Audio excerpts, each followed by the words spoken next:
Well, it's morning here. I don't know when you'll be watching this, but I hope you're all well. And today I'm going to discuss the next two chapters in the Sakwa book, chapters 3 and chapter 4. All right. First thing that question you should be able to answer after you've read chapter 3 on political parties is why does the author argue at the beginning that the story of Russian democracy can be told through its political parties? That's a that's a good question, I think, to start out with. Now, in the 2000s, the party system has become much more stable. I think I briefly talked about the role of parties. They, in the early days after the collapse of the Soviet Union, multiple parties sprang up. My most favorite name for a political party in post-Soviet Union was the Beer Drinkers Party, an actual party that campaigned for seats, more of a joke, but campaigned for seats in the 93 election.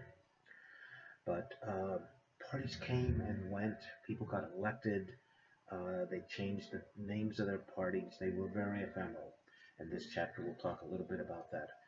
But that changes with the um,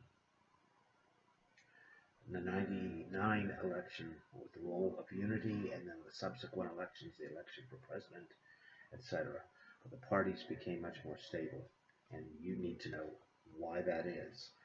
Um, the chapter also talks about the concept of party of power, and I've mentioned that before, not necessarily that the party has an enormous amount of power, but that it is a party that has been created or sponsored by the government. All right. So I argued in class I think it was in class, one of my concerns with Yeltsin was that he really failed to do the hard work of establishing a democratic political system.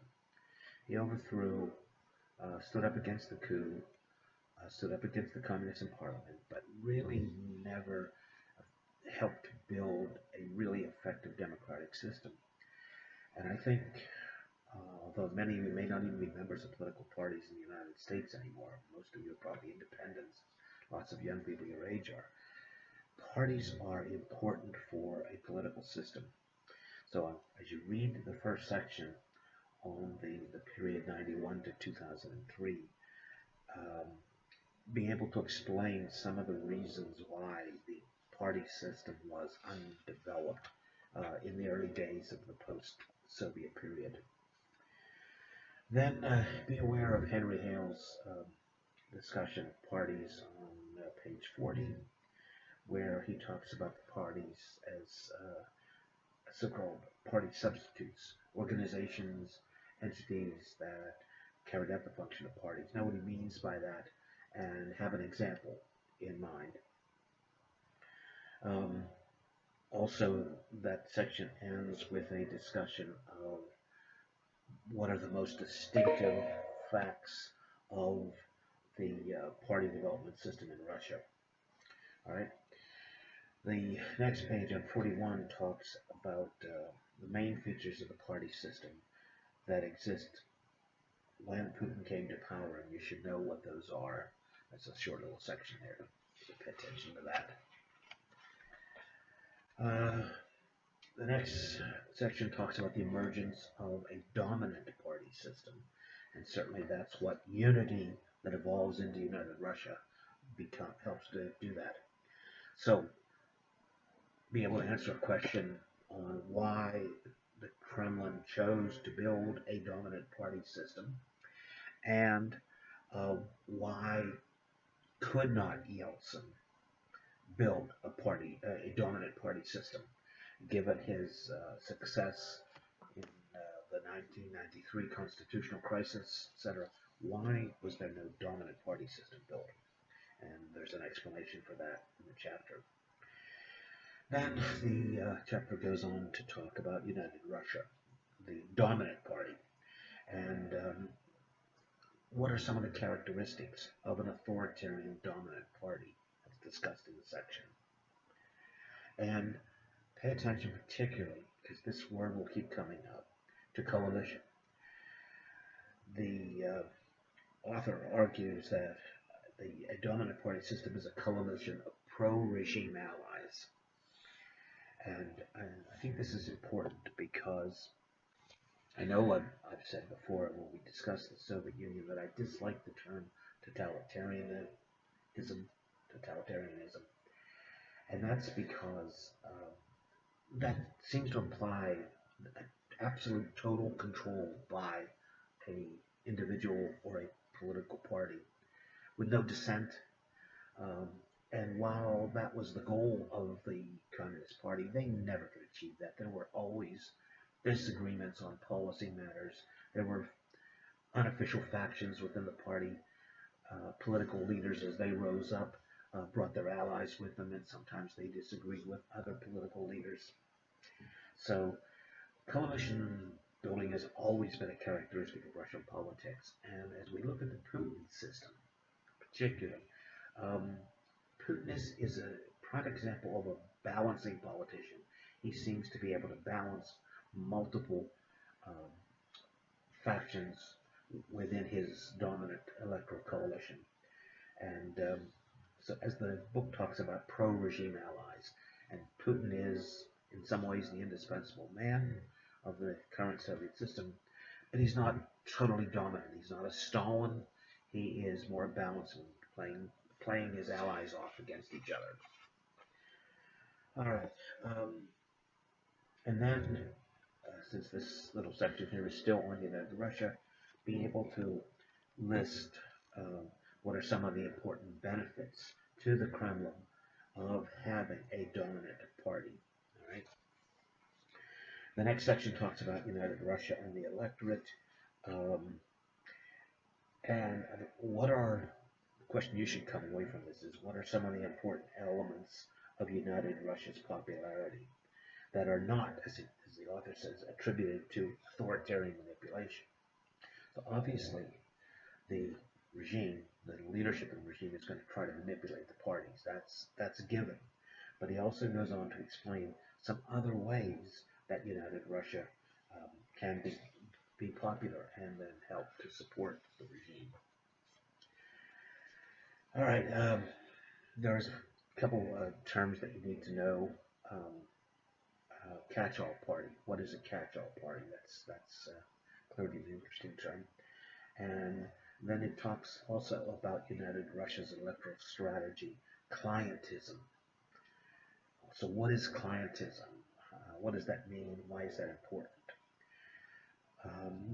Can you explain why the party United Russia uses one of its themes, a party of real deeds? So why was that important to them? All right, the next section then is about the opposition in Russia, and it begins with talking about the techniques that the dominant party and political system uses to repress forces of opposition. So know what some of those characteristics, precisely what are some of those characteristics that will be used to repress electoral opposition in Russia today. Then the next page, know the difference between a systemic opposition party and non-systemic opposition parties. This is important because one of the things that characterizes the Putin system, and this I guess is his strange concept of law, that you need to have an opposition party in a democracy. Remember the phrase, managed democracy. So the oppositions have to be managed. Ideally, you want, according to some of the people around Putin, you want to have a dominant political party supporting the president. But you also want to have parties on either end of the spectrum that are somewhat supportive of the system. So it's good to have a dominant party a subdominant party on the right and on the left that are non-systemic parties. They're not challenging the dominant party. And you'll see when you read through this that the operations, for example, of Vladimir Zhirinovsky's the Liberal Democratic Party, runs in opposition, but also when they are in the Duma, they tend to support the dominant party. You should understand why they argue that the party Just Russia is the most systemic opposition party in Russia today. Understand the role of the Communist Party, which is, it's not your grandfather's Communist Party. They've changed. They tended to try to be more modern, to be a little bit more all-inclusive. But the section ends with why that strategy is also very dangerous for the role of the party. So keep that in mind. The section on the liberal parties is talked about the Yabloko Party, Y-A-B-L-O-K-O. I've talked about them before as a real democratic opposition. It talks about the Union of Right Forces, which is known as SPS, the party that Boris Nemtsov helped to create, although he was killed a few years ago. We'll talk about that later. And then pay careful attention to that conclusion, because I think it's a good conclusion to the chapter that sums up a lot of the points that are in there and should help you understand the role of parties. All right, moving on to chapter 4, the parliamentary politics in Russia. Know why he begins, this is a different author, but he begins the first sentence really trying to explain what it's all about, and that is, in the early 1990s, parliamentary politics was at the heart of Russian politics. Why does he say that? What does he mean by that? And so be able to discuss that. Here we're talking about the Federal Assembly, which is the new parliament. And remember, it's two houses. Federation Council is the upper. Members of the Federation Council are often called senators. The Federation Council, it really is designed to represent the regions, and the lower house, which is the Duma, which is more where the parliamentary legislative politics takes place. A brief section on parliamentary politics in the Soviet Union, but that's not terribly relevant. Really, this begins with the constitutional crisis of 1993, the gridlock between Yeltsin and the legislature, the old Congress of People's Deputies and its Supreme Soviet that existed as a result of Gorbachev's democratization and structural perestroika. You'll see in here that they do label the 1993 Constitution super presidential, although if you'll remember, assuming you did watch or did read my first effort at commentary on the articles, the article on the presidential system talked about hegemonic president as opposed to super presidential system. The chapter then goes on to discuss the Federal Assembly, beginning first with the Duma, and there's a lot of detail in there that I'm not going to quiz you on. You don't need to know how many Dumas there have been, and you don't need to know how they're organized and structured, because, believe me, I don't believe that the legislature is the heart of Russian politics today.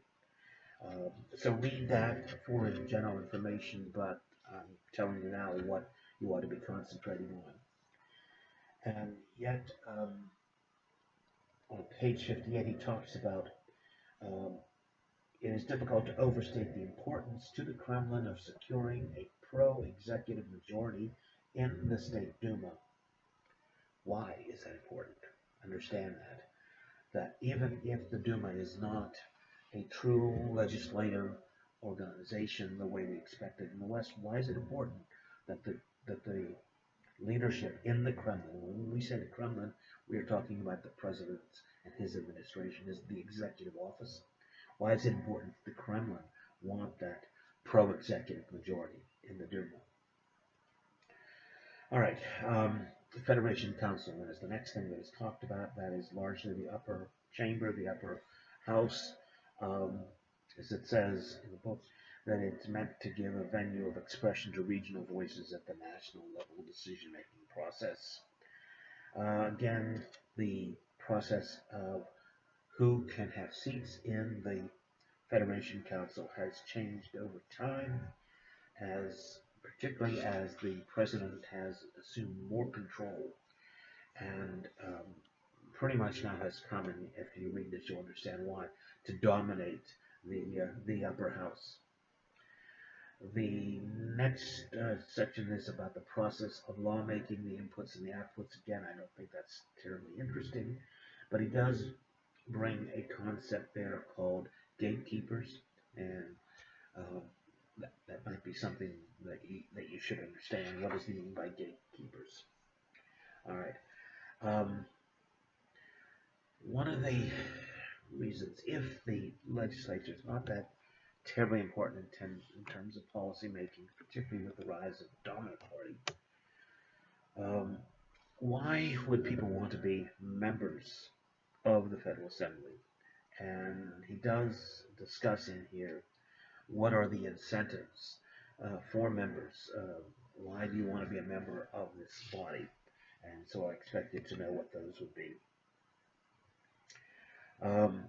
At the end of 63, he makes a statement, a long sentence, where he talks about efforts to create a Potemkin democracy for international observers.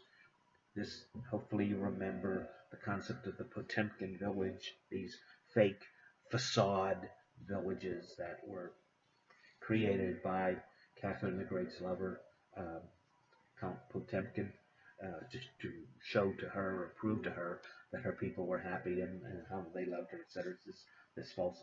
It's an interesting section there using a term I've said that you're going to see frequently when you read about Russian politics. And so, if you finish that, you ought to be able to explain the roles that the legislative process does perform. Um, what are the roles of the legislature in this kind of system?